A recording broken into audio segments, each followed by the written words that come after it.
যে নগদের যারা অরিজিনাল ম্যানেজমেন্ট ছিল এবং বোর্ড ছিল তারা অর্থনৈতিক, যেটাকে আমরা বলি যে বিভিন্ন ধরনের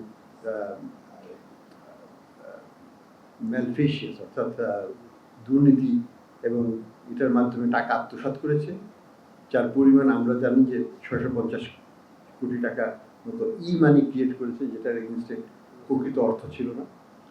দ্বিতীয়ত, তারা আমাদের যে সরকারের যে দারিদ্র বিমোচন কর্মসূচির অধীনে যে ধরনের অর্থ ট্রান্সফার করা হতো, নগদের মাধ্যমেই করা হতো শুধু, সেইখানে তারা প্রায় 2000 কোটি টাকার উপর তারা সেখানে আত্মসাৎ করেছে। এটা আমাদের বাংলাদেশ ব্যাংকের অডিটেও ধরা পড়েছে এবং এটা আমরা যে ইন্টারন্যাশনাল অডিট ফার্ম দিয়ে অডিট করেছিলাম সেটাতেও ধরা পড়েছে।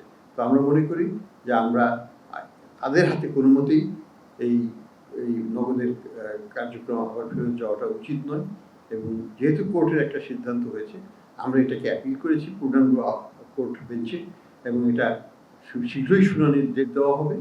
আমরা মনে করি যে তখন আমরা আমাদের পক্ষে রায় পাবো, কিন্তু আমরা একটু শঙ্কিত যে এই সময়ের মধ্যে তাদের পুরো কন্ট্রোল কিন্তু তারা নিয়ে নিয়েছে এই সিস্টেমে, এবং তারা অনেক কিছু করে ফেলতে পারে যেটার উপর আমাদের হাত থাকবে না। আমরা ব্যাংকগুলোকে বলে দিয়েছি যে বড় কোনো ধরনের ট্রানজ্যাকশন তারা করবে না, ক্যাশ ইন ক্যাশ আউট করতে পারবে, এর বাইরে না, ক্যাশ দিলে ক্যাশ আউট করতে পারবে। কাজে আমরা সেফগার্ড নিয়ে নিয়েছি অলরেডি আমাদের দিক থেকে।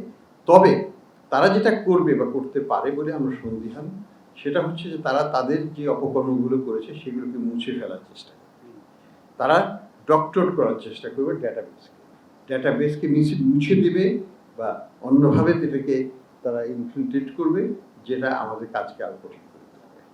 এটা নিয়েই আমরা নতুন করে বড় কিছু ক্ষতি করার সম্ভাবনা হয়তো